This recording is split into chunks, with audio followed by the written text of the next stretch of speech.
It should be no surprise that with 30 series' announcement and the excitement around the performance per dollar, the amount of people that are like, hey, I'm gonna get 30 series, I'm gonna get 3070, I'm gonna get 3080, but will I bottleneck? Today we're gonna talk about that because that's a very important discussion to have, especially right now. Having trouble figuring out the right parts for your next build? Then the Custom PC Builder at microcenter.com is just for you. Micro Center's free Custom PC Builder tool guides you through choosing the correct components from start to finish and ensures maximum compatibility for a trouble-free installation. Smart Search features allow you to customize your build based on anything you wish, including price, features, and store availability. And once you're ready to purchase, the items in your cart will be reserved and ready for pickup at the Micro Center store of your choice. Not sure which parts are right for you? Well, then head to Micro Center's community forums for help and advice from other PC enthusiasts like yourself. To get started planning your next build and to check out the free Custom PC Builder tool, head to the link in the description below. All right, so the reason why I'm even doing this video is if I open my social media or my email, and I knew this was coming, this happens every time there's a new flagship something or another for graphics cards. If I buy a XYZ GPU and I pair it with my ABC CPU, will I bottleneck? And I'm seeing this a million times. We see it every time there's a launch, and it's fine. So I'm gonna try and do a video here today where we sort of are trying to preempt a strike whether or not you will or won't bottleneck. And the other reason why I really think this video is important is because one thing that we definitely observed during our reacting to subscriber builds, which we're gonna do more of that in the future, so please make sure you're subscribed for that and following on Twitter, because that's where we will grab the information from you guys to use in those videos. The amount of AMD systems out there is super prevalent. I even commented by like the third video, I'm like, does anyone run Intel anymore? Because I'm not seeing any Intel systems. I don't think we had like but 1 or 2 10th gen systems, to be honest. But here's what we know. We know if the charts are true, which you guys should always take with a grain of salt until you guys can see independent reviews, and not the independent benchmarks that are shared by the brand, because of course they control those benchmarks and what goes live, they get the final say. We tested the 3070's level of performance with this 2080 Ti right here on the table. We took this exact 2080 Ti, which we know is going to be basically a 3070, but the 3070 has 3 gigabytes less of VRAM. They both use GDDR6, not G6X. And so it's very equivalent to what you can expect for the performance. If the charts are true, and it's not just like in these two tests it was faster, so that's what we're gonna advertise, then we know a 2080 Ti and the 3070 are essentially the same level or line across the chart on performance. So we took our brand new, I've never actually had a dedicated AMD test bed before. I now have one, I built it. This is running an AMD 3800 XT 8-core, 16-thread CPU, and I'll talk about why I chose that CPU in a second. With our MSI X570 godlike motherboard, which I admittedly like their BIOS for AMD more than, and a lot of the control more than what I was getting with the Asus board, which is kind of ironic because I really do like Asus boards, but whatever. Versus our Intel test bed, which we've had now for a few months, running a 10900K. Hold your comments. I will address the core differences here in a second in terms of the core count, which also has, it was an Asus Maximus 12 motherboard. They both have AIOs that are comparable to each other. Granted, this is a 140 and this is a 120. Temperatures were not tested in this, nothing was thermal throttling. But you can also see down here in front of my laptop, we were running the exact same memory modules. So we took out as many variables as we could between the two systems, between RAM and graphics card. We do have a video showing that 2 identical graphics cards will perform differently on the same system based on ASIC quality, boost tables, and other algorithmic things that happen, and electricals go in and magicals come out. They're not identical. You could take 2 identical cards and put them on the same system and get 2 different behaviors. So we used the same card between both systems to eliminate any of that variance. We also ran both systems at identical memory speeds, which is XMP. Fun fact, XMP on the AMD system, instead of being 3200, which the modules show, was actually 3337. So we matched the memory on Intel to what the memory XMP showed for AMD. Even though it says 3200 on the DIMMs, they went to 3337 when I enabled XMP, so we matched it. And then what else did we do here? That's pretty much it. Oh, overclocking. No overclocking whatsoever on the AMD. No overclocking whatsoever on the Intel. Both of them following their manufacturer specs. So that means for Asus, we enabled all of the Intel limits. We disabled all of the ASUS intervention that tries to boost higher, boost longer, and all that sort of stuff. Enhancement, whatever. Enhance. So I removed any of the chances of the motherboard skewing our results by allowing the CPU to go higher. So it's all Intel logic. The other thing we made sure of that a lot of people don't do with the Ryzen systems, and again, I know I'm sounding like Linus here. Make sure you subscribe for the video we got coming with that. Also too, both of these systems are on identical versions of Windows 2004. They've got all their updates. Their windows were exactly the same in terms of what programs were running, what tasks, no things running in the background. We checked for all of that parity to make sure that they were the same. Last but not least, we did take the extra step that a lot of people don't do with their Ryzen systems. We're gonna be doing a video about this on what you need to do with your Ryzen system because you're leaving performance on the table. So yeah, I know I'm sounding like Linus. Make sure you're subscribed for blah, blah, blah video. And we got lots of content. The juices are finally flowing again. We did make sure that we had the chipset installed, enabling our Windows-based power plans for Ryzen. If you don't do that, you won't get the AMD Ryzen high performance power plan, which really speeds up the way that the task scheduler works. If you don't do that, believe it or not, you're actually leaving performance on the table.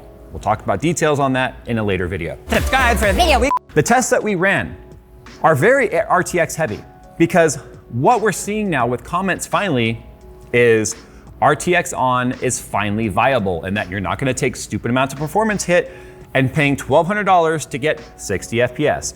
Everyone's super excited about the $499 3070 giving you 2080 Ti levels of performance, which means RTX and DXR, ray tracing, and all those functions are finally reachable for many more people than there was before. Which makes me excited for whatever's potentially coming lower down the stack, maybe bringing RTX for all. Who knows what they're gonna actually call it if they do that, but regardless. So we used the game Control, which is the only title that we know of right now that truly uses all of the NVIDIA design suite. It's a beautiful game. It's a great title. It's not one of those indie titles that uses all of it. It's a true title. Metro Exodus, which doesn't use all of it, but it does have a built-in benchmark, so we can compare the differences between the two. Far Cry 5, which is a title that we know uses a lot of CPU. Shadow of the Tomb Raider, which again, is a very demanding title in the way that it uses ray trace shadows, and CSGO for the I don't care, give me the highest FPS available type of title. And of course, we tested all these in 1080p and 1440 and 4K. Because if we're testing for bottlenecks, we know the lower the resolution, the higher the load on the CPU because of the higher frame rates. So with all that out of the way, here's the way it panned out.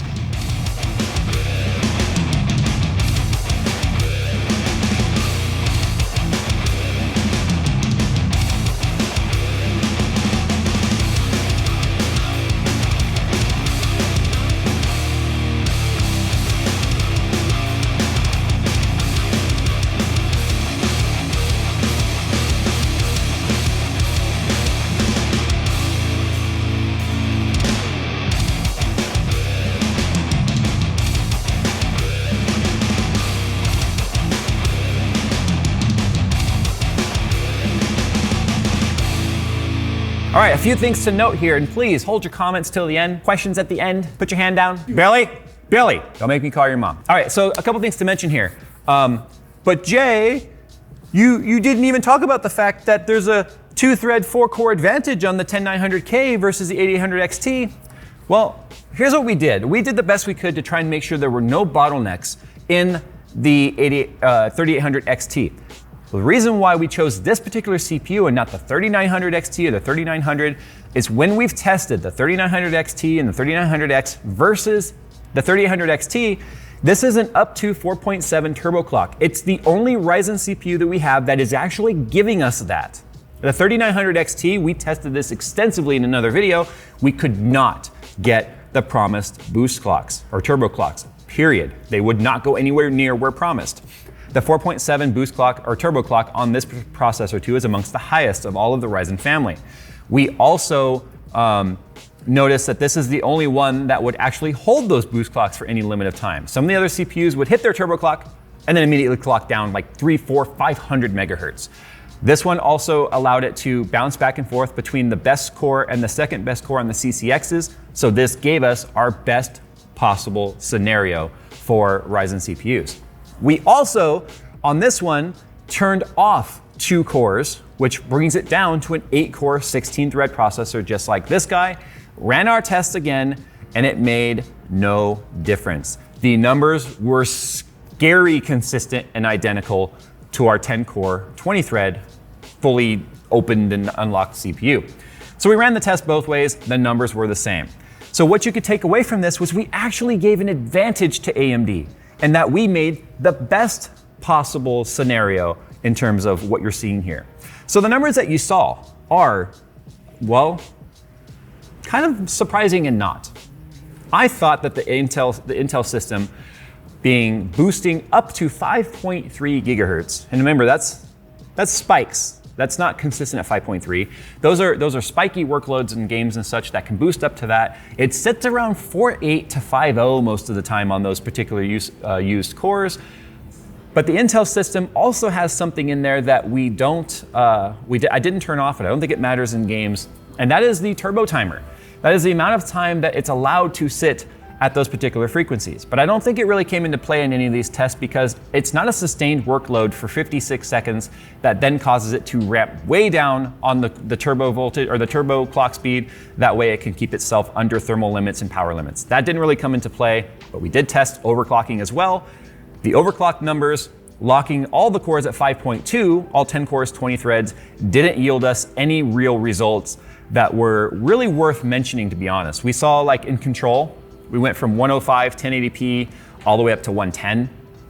And we chose Control because that's actually one of the titles that had the biggest gap between Intel and AMD. So 1080p across the board on this, if you've got RTX on, 1080p, if you're running a high refresh rate monitor, still is not gonna max out your monitor. I mean, the only title that got us anywhere near the 144, which was actually 158 in Far Cry 5 and 128 in AMD, so we're talking 30 FPS reduction on the AMD system on that one title. And the reason why we chose that title is because it is a very CPU intensive game as well. Even the benchmark, all of the AI stuff happening, all the explosions and all that is very CPU bound. That's why they even give you a GPU CPU bound type of chart to look at the end of it. So the clock speed on Intel, the 500 plus megahertz benefit that it's getting was very evident in that particular title. But if you look at CSGO, that one's kind of weird too. We actually got higher FPS in 1440p on both systems than we did at 1080p, which is just weird. We don't know if there's an engine bottleneck. In fact, we made notes on here that it was very anomalous. We don't know why that is. But you're still getting between 295 and 302 FPS in 4K. There's a bit of an engine limitation kind of happening there, but we only chose that title because we needed some sort of esports title that would have stupid high FPS to see if there were some bottlenecks happening. And both of these systems, no surprise, were clearly capable of running it at 300 FPS and not giving you any sort of issues there. CSGO and Control though, those benchmarks, they were recorded using MSI Afterburner, which means that Phil had to do Phil actually did the test for Control because he's played the game, he knows where he can go to have a good battle happen. The problem is it's very AI driven. AI is handling all of the enemies and stuff, and it's not consistent. They do not spawn in the same spot. They do not behave in the same way. They do not do the same thing. It's not a track.